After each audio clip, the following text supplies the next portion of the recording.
Bom dia, feliz sábado. É muito bom estar na casa de Deus, né? É muito bom estar revendo amigos, irmãos. É muito bom estar perto da família. Então a gente só tem a agradecer. Eu agradeço a Deus por essa oportunidade que Ele está me dando aqui, de estar aqui na Vila Guarani, o convite aí da família, do casal. É uma bênção, né? A gente poder estar aqui com vocês e estar também refletindo sobre a família. A ideia é estar refletindo sobre a família. Nós vamos falar da importância da família e falar um pouco dessa palavra, né? Que é uma palavra que a gente gosta muito, né? Mas não entende muito, é o amor. E ali está falando que o amor vive, ainda bem, né? Mas ele está complicado nesse planeta. Então a gente vai falar isso, falar da importância. E à tarde nós vamos ter aí uma programação especial. A minha esposa não pôde estar vindo aqui de manhã, porque ela vai pregar numa outra igreja, aqui perto também. Mas ela está pregando lá, acho que aqui é o contrário, aqui se prega primeiro, e lá é a escola sabatina e depois o culto. E ela vai estar aqui, nós vamos estar falando sobre lidando com conflito, como trabalhar as emoções, para lidar com isso, porque isso é uma realidade, né? Nós estamos aí lidando com conflitos emocionais o tempo inteiro e esses conflitos podem aumentar e virar guerras, né? E aí gerar confusões na família e desequilíbrios. Então a ideia é estar refletindo aqui, então vocês estão convidados, se conhecer alguém também, quiser trazer, será uma bênção. O tema de hoje, pessoal, é sobre a maior necessidade do ser humano, é o amor, né? O amor é a maior necessidade. As pesquisas mostram que o amor é algo necessário para o desenvolvimento do ser humano. Tem um psiquiatra, René Spitz, ele fez uma pesquisa mostrando que crianças de 3 meses, quando elas são abandonadas pelos pais, elas perdem o vínculo afetivo, o vínculo de amor. Ele descobriu que essas crianças, com 3 meses, elas perdem isso, elas entram no que ele chamou de depressão anacrítica. Olha, estamos falando um estudo de depressão em bebê. 3 meses.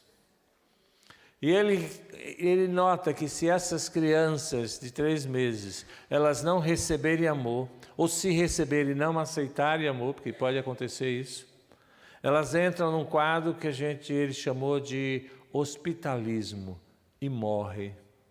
Então ele vem mostrando que um ser humano sem amor não vinga, não nasce, não se desenvolve, não se dá bem. Olha a necessidade da gente ser amado, né? É muito grande. A necessidade psíquica, a estrutura humana foi criada por Deus para que a gente possa ser amado. E quando Deus constrói a família, Ele constrói com esse objetivo, né? A família tem como objetivo refletir o caráter de Deus, e o caráter de Deus é amor. Deus está amando esse ser e a partir daí passando, porque a partir do amor Ele passa os valores dele. A partir do amor, ele passa as crenças dele. A partir do amor, ele está passando a visão de mundo dele. E se você educa filhos, mas não passa amor, dificilmente seus filhos vão absorver. Porque o que faz absorver o conteúdo dado é o amor. Isso já tem até pesquisas no meio acadêmico, em questão de educação, né? O próprio Piaget, ele fala que a questão emocional, o afeto, é algo importante no cognitivo. Ou seja, a capacidade de você aprender tem a ver com a afetividade que você tem com o professor, o quanto esse professor tem uma relação boa com você, o quanto afetivamente o professor é alguém que passa algo amoroso para você, e você tem a capacidade de aprender muito mais com um professor assim do que com um professor distante, com um professor que não expressa nenhuma carga afetiva ou nem um espírito amoroso, né? Então o próprio desenvolvimento cognitivo depende também da questão afetiva. Por isso que Deus diz o seguinte, que a minha família, os meus filhos, eles sabem os meus valores, sabem as minhas crenças, sabem as minhas leis, e os meus filhos obedecem. E por que obedecem? Porque têm amor. Aqueles que me amam, o que acontece? Guarda os meus mandamentos. Então a relação é amor. E para eu amar a Deus, eu preciso o quê, pessoal, para amar a Deus?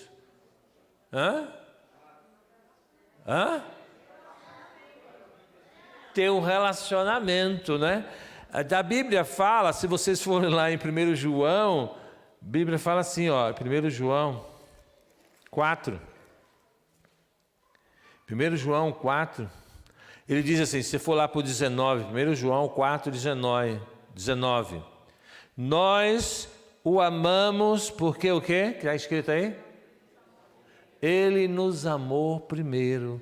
Então, é a partir da relação que eu tenho com Deus, aonde eu recebo esse amor de Deus, ou seja, eu sou amado por Deus, é que eu vou desenvolver em mim a capacidade de amar o meu Deus. Então, eu preciso me relacionar com Deus, receber esse amor, e a partir de receber esse amor, é que eu vou poder dar esse amor. Eu encontro pessoas, numa determinada idade, já adultos, que falam assim, Augusto, recentemente a gente teve o Dia das Mães, e falou, eu não sinto essa coisa toda que todo mundo fala do Dia das Mães, que as mães, a minha mãe eu não tenho afeto, eu não tenho vínculo. Tem gente que fala isso da mãe, tem gente que fala isso do pai. Será que eu me sinto culpado? Porque todo mundo sente aquele carinho, aquela coisa, e eu não sinto. E quando você vai investigar, você vai perceber que aquela mãe, ela não criou uma relação amorosa com aquele filho, que aquele pai não criou vínculos amorosos, não tem memórias afetivas positivas. E se não tem, como é que você vai estabelecer vínculo? Mas é sua mãe. Sim, mas e o vínculo? Mas é mãe, é pai, mas o vínculo não foi construído. Sem um vínculo, como é que eu posso ter alguma coisa afetiva para o meu pai? Nada. Sem vínculo afetivo com Deus, você sabe que Deus é Deus. A gente tem isso, Deus é Deus, mas você não tem vínculos afetivos, aí você não vai ficar feliz, ter prazer em estar com Deus, ter prazer em vir no sábado na igreja e orar, e cantar, e louvar. Você não tem prazer em servir a Cristo, porque não tem vínculo afetivo. Sem vínculos afetivos, a gente não tem. É minha mãe, Augusto, mas não tenho vontade de ir lá. É meu pai, mas não tenho vontade, a gente nem conversa muito. Tem muito que conversar, nunca conversamos. Nunca experimentamos uma relação agradável. Terrível, né? Então, a relação amorosa, ela é extremamente importante para o desenvolvimento do ser humano. Extremamente importante. Tem um psiquiatra, Alexander Lowen, ele escreveu um livro chamado Corpo em Depressão. E ele vai dizendo que o antídoto natural para a depressão, o melhor remédio para a depressão, sabe o que é? O amor. O amor. E a Bíblia fala uma coisa complicada, porque a Bíblia diz que o amor de muitos, o que é que vai acontecer? Se esfriará. E a gente sabe na psicologia que se o amor de muitos se o amor de muitos se esfriar, sabe o que é que vai acontecer? Vai aumentar o nível de depressão no mundo. Vamos ter uma quantidade grande de pessoas deprimidas. Será que é verdade isso, pessoal? Nós estamos tendo isso? Então, estamos. E não só depressão, tem uma outra reação também característica, né, de pessoas que não são amadas. Violência. Elas se tornam violentas, agressivas, em resposta à deficiência do amor. Então você tem duas respostas típicas: ser depressivo, se tornar depressivo, e ficar violento. A gente tem essas duas características acontecendo no século XXI. O nível de depressão aumentou absurdo. Com a pandemia, então, nem se fala. Nós estamos, antes da pandemia, nós éramos 5º lugar em depressão do mundo, o Brasil. 1º lugar em nível de ansiedade do mundo. Uma depressão, isso aumentou aí pelo menos uns 20%. Até porque a pandemia fez com que as pessoas diminuíssem o seu amor. Vocês sabem disso, né? A nossa capacidade de amar na pandemia foi diminuída tremendamente. Uma porque a gente diminuiu o quê? A capacidade de se relacionar. Não dá para você amar sem se relacionar. E no momento da pandemia, o que aconteceu? Numa crise violenta que a gente viveu, a gente foi estimulado a se tornar mais egoísta ou mais amoroso? Mais egoísta ou mais amoroso? Mais egoísta. A gente se trancou, se fechou, morrendo de medo e que se dane o outro. No começo, as pessoas que tinham dinheiro iam para o supermercado, compravam tudo, todos os álcools que possível, todos os papel higiênico, não sei qual é a relação entre papel higiênico e crise, né? Fica um negócio sério, mas isso é uma coisa a ser estudada. Né? E não está nem aí para o outro. Nem aí para o outro. A gente se trancou, se desenvolveu muito mais o egoísmo. Se fechamos com medo. É óbvio que aí o amor se esfria. E o amor se esfriando, como é que eu estou? Em casa, egoísta. Em casa está um inferno, Augusto. É uma briga. Tem pai que descobriu que tem filho, né, na pandemia.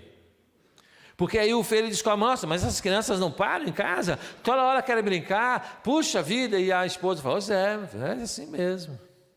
É que você não para em casa, você não parava, saía cedo e voltava tarde. Agora você está em casa, está vendo como é que é ter filho em casa. E aí ele começa a perceber isso. E como ele não está muito no amor, ele está muito no egoísmo, ele está brigando com as crianças. Fica quieta, eu preciso fazer minha reunião, eu preciso não sei o quê, não aguento, eu quero silêncio. E aí ele está só preocupado com ele. Porque na casa só tem ele, né? É só o universo dele que é importante. E aí, consequentemente, a pandemia fez com que a gente aumentasse o nosso egoísmo, diminuiu o amor. A gente diz o seguinte, quando acontece isso, vai ter o quê? Depressão e violência. O número de violência no lar aumentou de uma maneira absurda. As pessoas se tornaram mais agressivas no lar, brigando, xingando, batendo. E o feminicídio também aumentou, matando. Tudo da pandemia. O número de depressão aumentou nos lares. Os consultórios estão abarrotados de gente, os psiquiatras e psicólogos não têm mais o que fazer. Tudo isso porque a gente diminuiu o amor. Quando você diminui o amor, a tragédia acontece. Isso é importante, né? A gente precisa olhar para as nossas relações. E Deus, aproveitando esse processo de uma pandemia, tentando resgatar o conceito de família, né? Eu fico imaginando Deus olhando para a gente, dizendo assim, olha, meu filho está voltando. Se eu voltar agora... Todo mundo quer que Jesus volte agora, não quer? Aí Deus falando, se voltar agora, não vai sobrar muita gente na igreja. Não vai muita gente. Do jeito que a família está, não vai. Vocês têm que olhar para a família de vocês. Dessa maneira, não tem como chegar. E aí Deus fala, fica em casa, fica com a sua família. Tem gente que chegou para mim e falou, Augusto, eu não aguento mais. Eu estou o tempo inteiro em casa. Eu já estou a ponto de explodir. Eu falei, mas qual é o problema de você estar em casa? Estou lá em casa, Augusto. Minha mulher, meus filhos, sim, mas qual é o problema? Deveria ser o melhor lugar do mundo, estar na sua casa, estar com a sua mulher, com seus filhos. Ele não aguenta ficar mais com a mulher dele. E a mulher também não aguenta mais o cara lá dentro de casa. Olha, a gente se olha agora e vê assim, nossa, é insuportável estar vivendo junto. O número de separações aumentou de uma maneira absurda na pandemia. A pandemia veio mostrar para a gente as nossas falhas. A pandemia veio mostrar para a gente as nossas dificuldades. A pandemia veio mostrar para mim que eu sou nervoso, que eu sou bravo, que eu só penso em mim. Falta de amor. A pandemia veio mostrar que, de repente, a minha sexualidade está deturpada, o nível de acesso aos sites pornográficos aumentaram de uma maneira absurda, quase 50%. O nível de acesso a sites pornográficos. Na pandemia. Deus está dizendo, ó, é preciso olhar. Na pandemia, a gente descobriu que tem vô, que tem vó. A gente descobriu que tem vô e tem vó. Olha, tem vô. E ele pode morrer, vô e vó. Ah, é, tem vô e vó, é. Porque vô e vó, antes da pandemia, era ignorado. A gente achava que não fazia parte da família. Porque na nossa cultura, pessoas mais idosas não têm mais valor, a gente descarta. As pessoas importantes hoje são as pessoas jovens, mas os idosos a gente descarta. Aí na pandemia, falou, não, faz parte da família, você precisa olhar para isso. O amor de muitos se esfriará. Se você for ver, pessoal, se você abrir a sua Bíblia lá em 2 Timóteo, você vai ver o retrato do que a gente está vivendo. 2 Timóteo 3. 2 Timóteo 3. Se aqui você vai estar vendo tudo o que está acontecendo.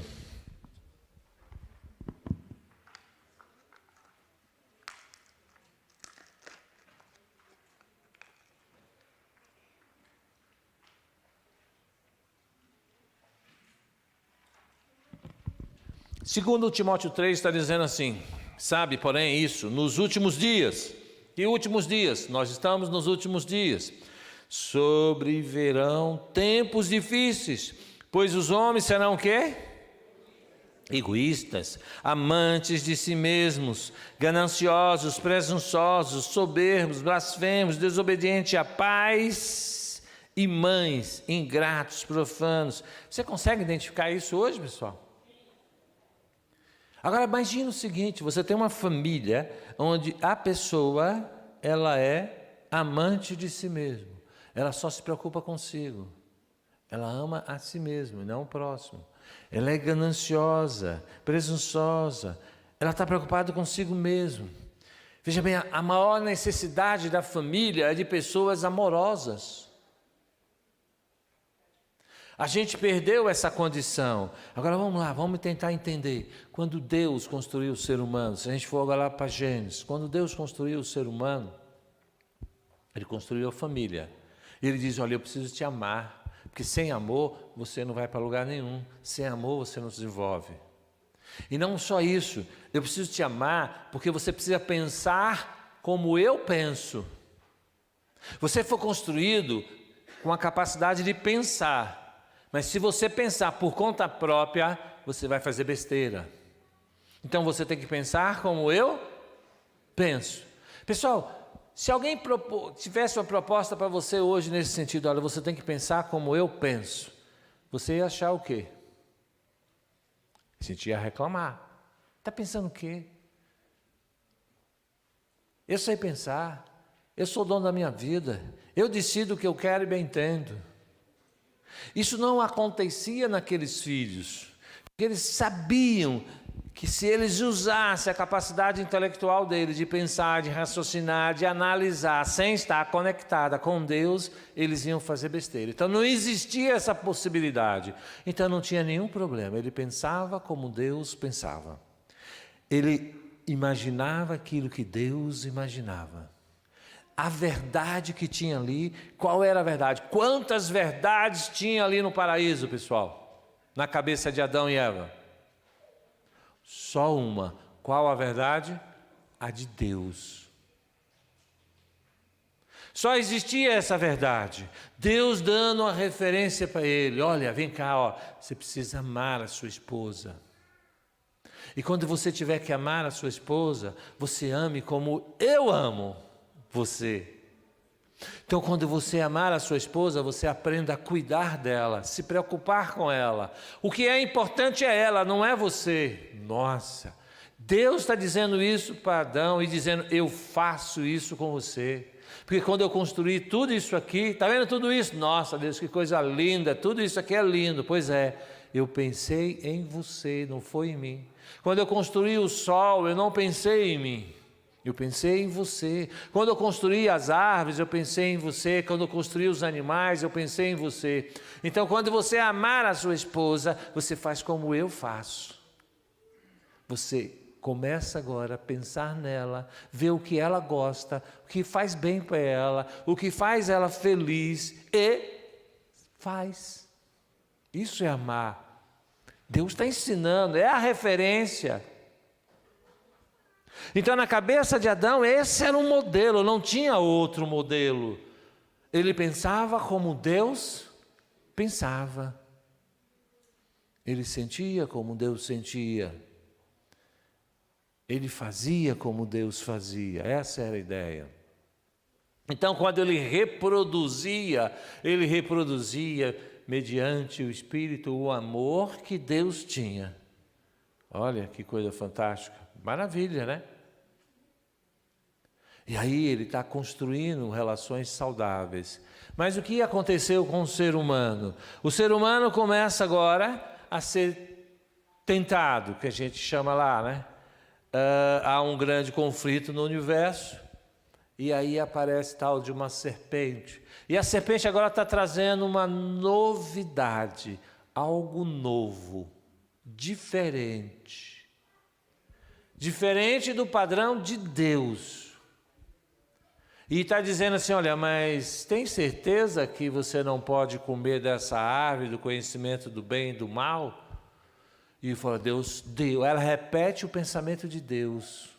Fala, Deus falou que a gente pode comer de tudo, menos dessa árvore. Porque no dia que a gente comer dessa árvore, a gente vai morrer. Essa menina aprendeu com Deus certinho? Aprendeu. Está lá. Ela reproduz o que aprendeu. Aí o que acontece? Ela está tendo uma experiência agora, um relacionamento com alguém que está tentando colocar na mente dela a ideia de que Deus é errado, de que Deus não é bom, que Deus, esse amor de Deus não é tão legal assim, tem um amor melhor. Você é capaz de produzir tudo isso, você não precisa de Deus, você mesmo produz o seu amor, você mesmo produz a sua bondade, você mesmo produz as coisas, você não precisa de Deus.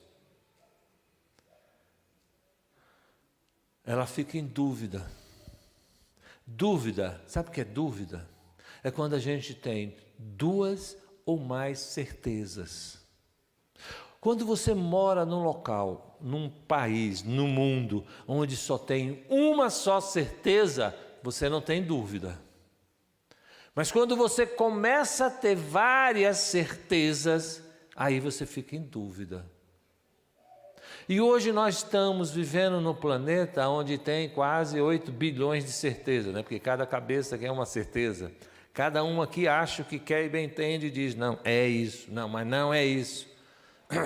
Você no consultório, você vê as brigas das relações é em cima disso. A mulher acha que a opinião dela é a verdade e o marido acha que a opinião dele é a verdade.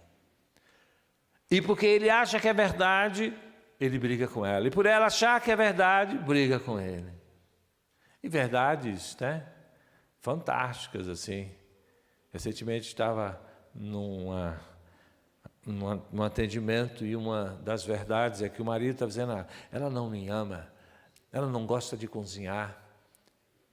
Mas pode aprender. Sim, mas o problema é assim, e quando ela faz a comida, ela não coloca a comida no meu prato. Aí eu perguntei, como assim? Não coloca a comida no seu prato. Eu falei, como assim? Só para eu entender, você está querendo que ela pegue a comida da panela e faça o seu prato? Ela não faz isso, absurdo. A verdade dele é essa. Eu falei, quantos anos você tem? 30 e poucos anos. Rapaz, tu já cresceu, né? Não precisa disso. De que alguém coloque a comida no seu prato. Mas na cabeça dele isso é uma verdade. Se ela não faz isso, isso não é demonstração de amor. Então você começa a criar várias verdades, entendeu? E você briga por elas, como se aquilo fosse uma verdade.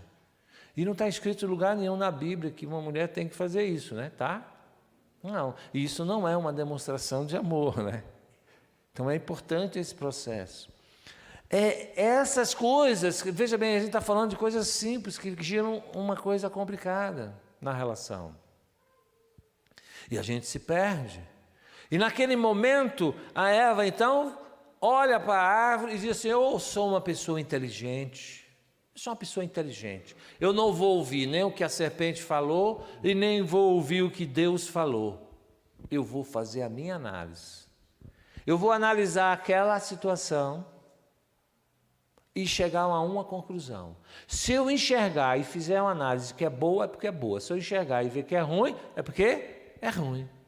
E ela foi, a Bíblia relata. Ela olhou para a árvore, usou a percepção dela, a inteligência dela. Estamos falando de uma pessoa infinitamente inteligente do que a gente, com uma capacidade intelectual muito maior que a nossa, com uma capacidade de análise muito maior que a nossa.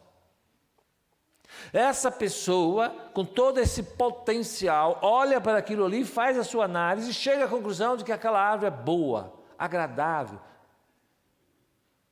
Ou seja, ela percebe que aquilo ali não tem perigo. Ela usou todo o conhecimento intelectual dela, ela usou toda a análise dela e ela não enxerga como Deus enxerga agora. Porque agora ela abandonou o contato com Deus. Ela diz: eu não preciso de Deus para enxergar as coisas. Eu não preciso de Deus para chegar a uma conclusão. Eu não preciso de Deus para dizer se minha mulher me ama ou não.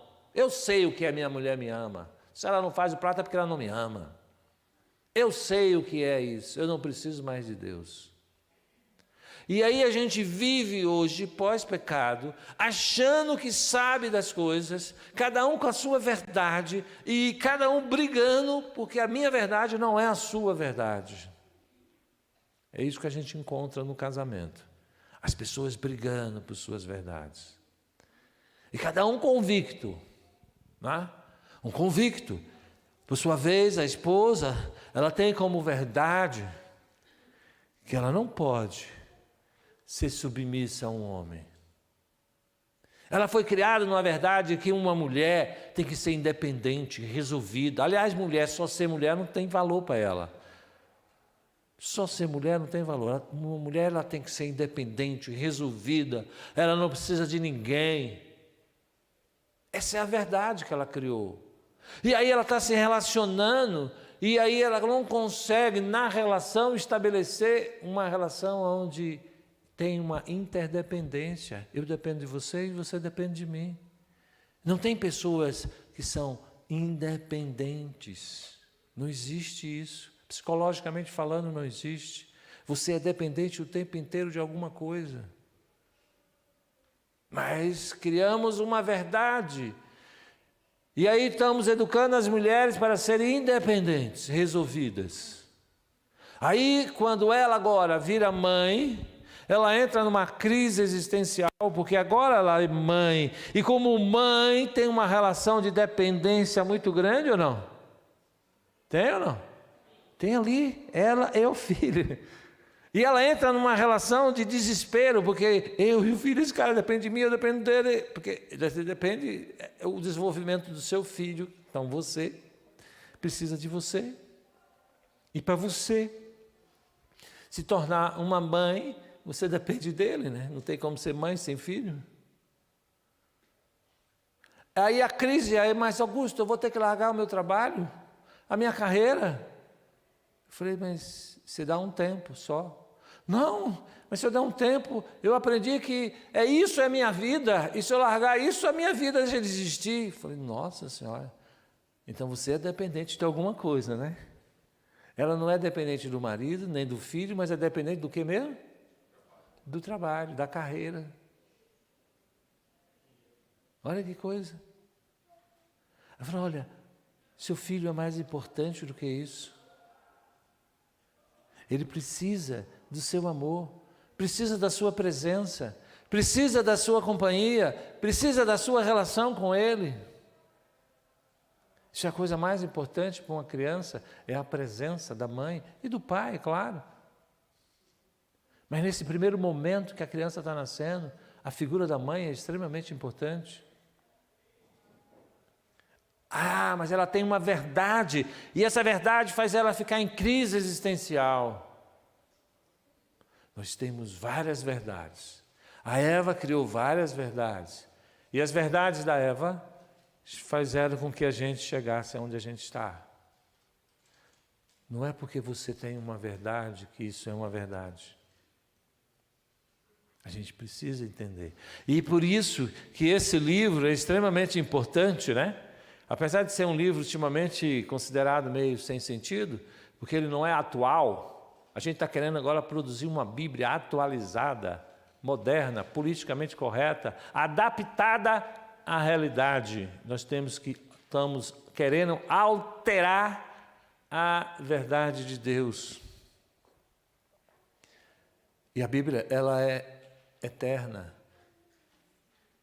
A verdade que Jesus falou há 2000 anos é a mesma verdade hoje e vai ser para sempre. Não muda. É imutável. Dá para entender? Vocês querem estar no reino de Deus? Amém. Mas lá só vai ter uma verdade. Augusto, coisa chata, só uma verdade. É, só uma. A de Deus. Mas a minha não vai ter? Não. Você vai abrir mão dela aqui. Abrir mão da sua verdade pela verdade de Deus. Senão você não consegue chegar lá. E a gente vê isso como um campo missionário, o maior campo missionário nosso, sabe onde é que está? Na família. Porque na família é onde a gente é dono da verdade. É na família que a gente experimenta o tempo inteiro a nossa verdade e as brigas acontecem. A falta de amor aumenta na família. E Deus fala, como é que você quer desse jeito participar do meu reino? Você se acha dono da verdade, você massacra sua esposa, seu esposo, porque você se acha dono da verdade. E depois você quer estar no meu reino. No meu reino, a verdade é minha, não é a sua. Olha, complicado, né? Complicado. E aí Deus vai falando para a gente, lá, a gente voltando lá para 1 João 4, Deus vai estar falando a referência. A referência não é eu, a referência é Deus. 1 João 4, 7. Deus é amor. Ele é amor. Então, se você quer amor, você tem que ir para Deus. E se você precisa saber o que é amar, vá para Deus. Veja bem, pós-pecado, eu produzo amor. Pós-pecado, o ser humano produz bondade. Pós-pecado, o ser humano produz justiça. Pós-pecado, a gente produz um monte de coisa legal. Ou não? Produzimos. Você conhece pessoas que não têm nenhum contato com Deus e são boas? São. Não tem contato nenhum com Deus. Nós, seres humanos, produzimos essas coisas. Aí quando Deus olha para essas coisas que nós produzimos, para o nosso amor, para a nossa bondade, não é? Para a nossa justiça, quando Ele olha para a gente e enxerga tudo isso que nós produzimos, Ele olha e chama isso de quê?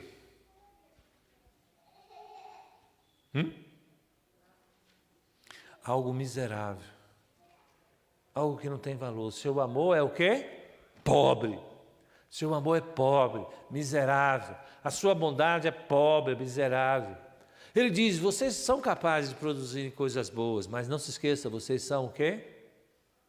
O que ele falou? Vocês sendo maus, vocês também produzem coisas boas. Então eu posso, sendo mau, fazer coisas boas. Mas essas coisas boas são as coisas de Deus? As boas de Deus?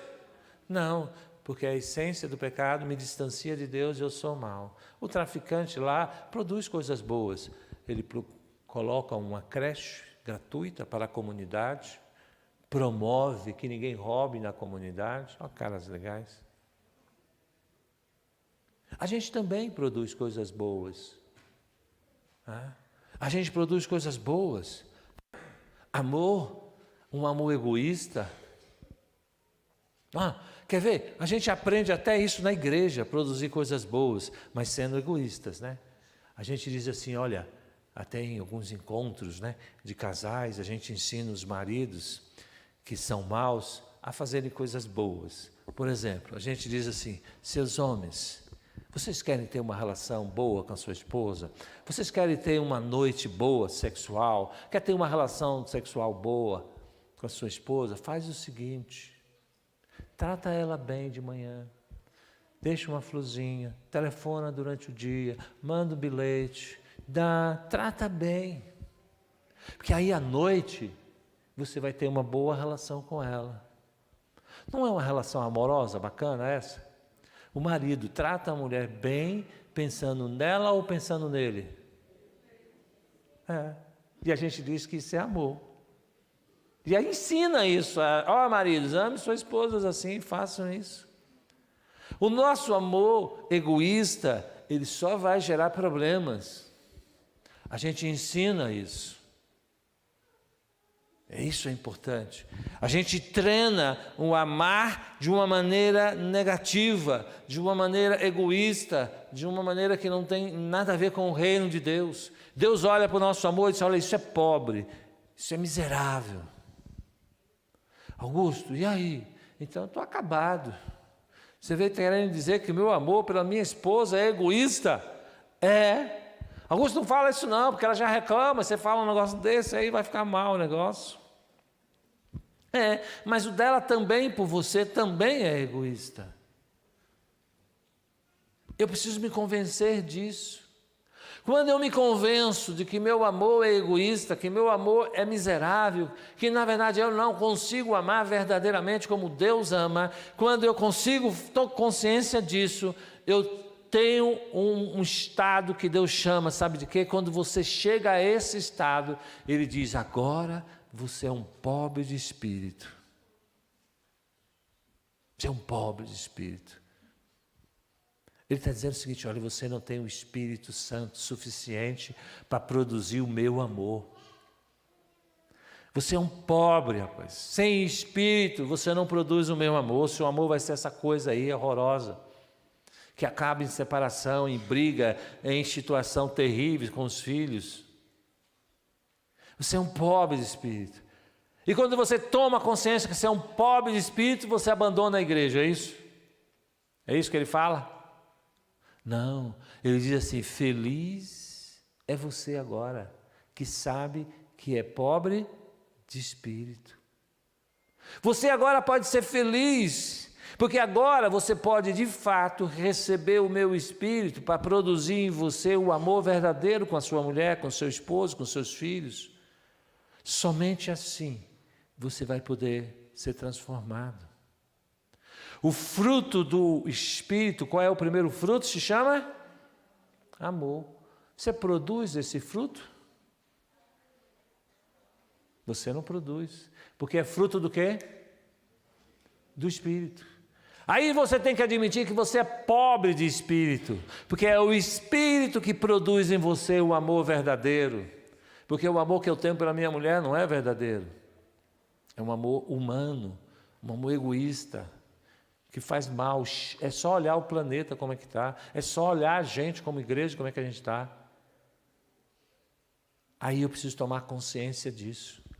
Mas naquela época, e hoje também é a mesma coisa, os sacerdotes não tinham a consciência de que tinha um pobre de espírito. Os sacerdotes se achavam o quê, pessoal? Aquelas pessoas ricas espiritualmente. Tem a história de o cara estava orando no templo e dizendo, Deus, eu não tenho nem coragem de entrar na tua igreja, estou aqui, me sentindo o mais indigno de todos. A pessoa viu o que eu fiz essa semana, coisa horrível. E aí o fariseu, o sacerdote, como é que ele orava? Ainda bem que eu não sou igual a esse. A minha capacidade de fazer as coisas é fantástica, a minha capacidade de amar é tremenda. Ele está falando para o outro irmão, porque eu amo a minha mulher dessa maneira fantástica. Aí esse é rico de espírito. E Deus falou, vocês nunca conseguirão ser felizes enquanto vocês se acharem rico e de nada tem falta. Vocês precisam entender que vocês são pobres de espírito. O amor que vocês têm é muito pobre. A gente tem esse problema. Tem um tal do jovem rico. O jovem rico chega para Deus, né? Porque esse é o espírito nosso, legalista, que a gente tem em casa, na família. Porque eu sei, eu faço, eu ajudo, eu dou o meu melhor aqui e você não. Esse é o processo. O jovem rico se aconselhando com Jesus, chega assim: Jesus, o que eu preciso fazer para entrar no reino de Deus? Fala para mim, o que eu faço, porque eu sou o cara. Então, tem gente que entra no consultório assim: olha, Augusto, a minha esposa está aí reclamando, meu marido está reclamando, mas eu faço tudo. Mas se você disser que tem alguma coisa para fazer, eu vou fazer também, porque eu amo a minha esposa. Eu adoro quando o cara fala isso, porque ele abriu espaço, né, para mostrar a pobreza dele, né? Aí o que é que acontece? Jesus assim: mas você conhece os mandamentos? Você tem que amar isso, fazer aquilo outro. O que é que ele responde? Isso eu faço. Nós amamos. Se eu perguntar aqui, quem não ama a esposa? Todo mundo vai ficar, né, com a mão para baixo. Não, eu amo. O mandamento diz que tem que amar, eu tenho que amar, eu amo. E ele respondeu: eu faço isso desde pequenininho, eu nasci na igreja. Eu sei o que é isso, amar. Eu sei o que é amar. A gente fala demais desse negócio aí. E eu casei, até falei lá no casamento: vou amar lá na doença e na saúde, né? Primeira doença que tem já fica complicado.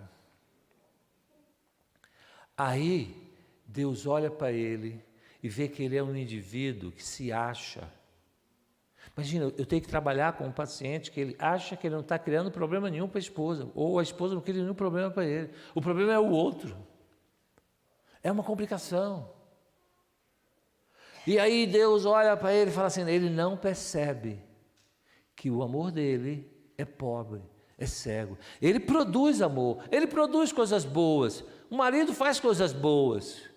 De repente, eu percebo que eu faço coisas boas. A gente tira as férias, pelo menos 2 vezes por ano. Eu levo a minha esposa para passear, minha família. Isso não é uma coisa boa, sair com a família de férias? Não é ou não é? É, eu faço. Até que um dia eu descobri que essa coisa boa é egoísta, porque eu só levava a minha mulher para passear em lugar que eu gostava, que é lugar quente. A minha esposa não gosta de quente, a pressão dela cai, ela fica lá um horror. E ela fala: não aguento, esse calor. Por que a gente não vai para Campos do Jordão? Por que a gente não vai para Gramado? Eu falei: agora não, odeio frio.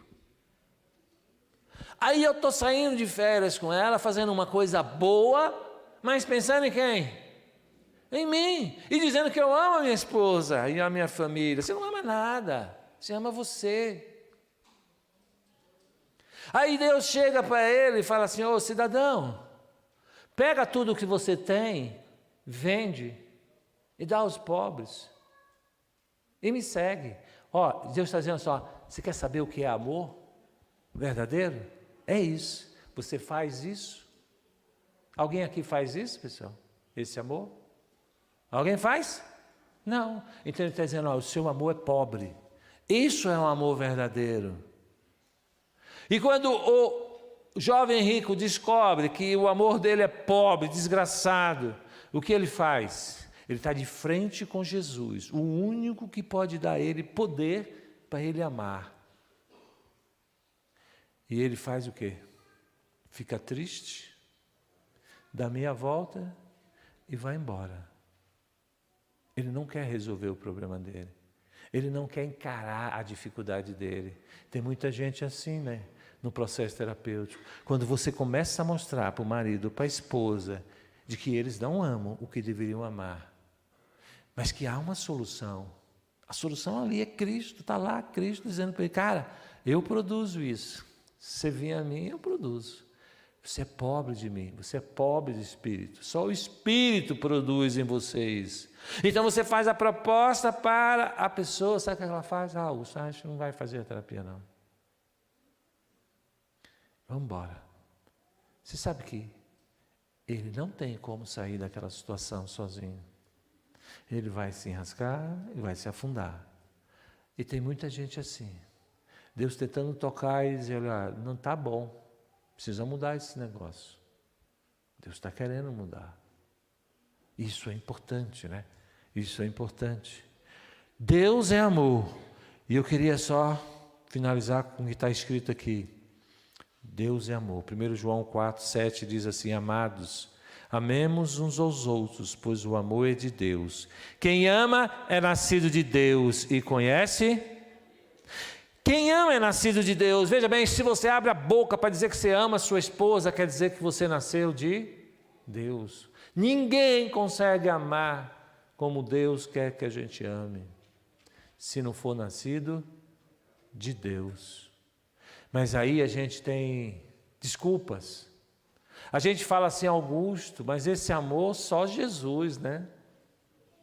Só Jesus. Você quer que eu tenha esse amor para minha mulher? Só Jesus. Mas peraí, mas tu acredita em quê?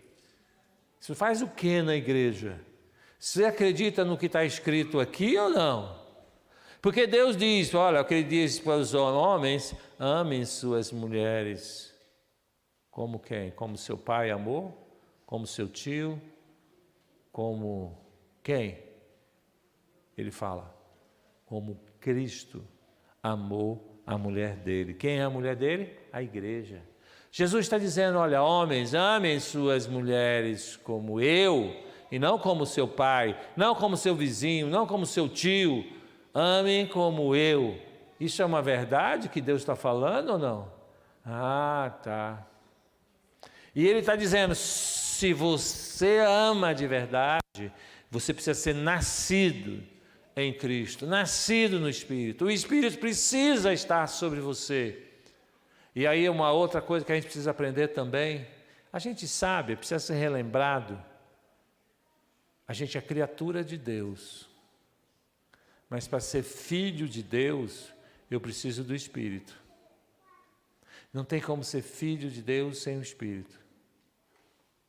Criatura todos somos, mas Deus diz, olha, se você não transformar esse seu amor no meu amor, através do meu Espírito, porque só o meu Espírito promove isso, você não vai fazer parte da minha família. Não vou poder chamar você de filho. Então é o meu amor que eu estou querendo que você tenha na sua família, e não o seu. Você está afim de abrir mão do seu amor e colocar o meu? Esse é o convite que Deus está fazendo para a gente hoje. Porque o amor dele vive. O amor dele vive. O nosso está se esfriando a cada dia que se passa. E Deus está fazendo um convite. Filho, vinde a mim. Você quer que eu coloque esse amor aí na sua vida? Então, se você quer, se coloque em pé. E vamos finalizar com a oração, pedindo a Deus esse amor verdadeiro, né? Que é possível, que Deus está implorando para cada um de nós. Querido amado Pai, aqui estamos, Senhor, chamando o Senhor de Pai, porque tomamos a decisão, Senhor, de ter o Espírito Santo, para mudar, Senhor, a nossa forma de amar, a nossa forma de ser bonzinho, a nossa forma de ser justo, porque a nossa forma é completamente miserável. E somente o seu Espírito produz em nós uma capacidade de amar semelhante a Ti, uma capacidade de ter justiça semelhante a Ti, uma capacidade de produzir coisas boas semelhante a Ti. Queremos fazer parte da Tua família. Queremos que o nosso amor seja o amor que acontece no seu lar, seja o que acontece no meu lar. Obrigado, Senhor, por nos perdoar pelas nossas falhas, porque aqui descobrimos falhas hoje. E não só o perdão, mas obrigado, Senhor, porque também o Senhor nos dá a condição de sermos transformados, curados, através do Seu Espírito, produzirmos amor verdadeiro, saudável, bondade saudável, para termos uma família saudável, Senhor. Fica com cada um aqui, abençoa a liderança dessa igreja, cada família aqui representada, o pessoal que está assistindo também pelas redes sociais. Fica conosco, em nome de Jesus pedimos e agradecemos. Amém. Amém.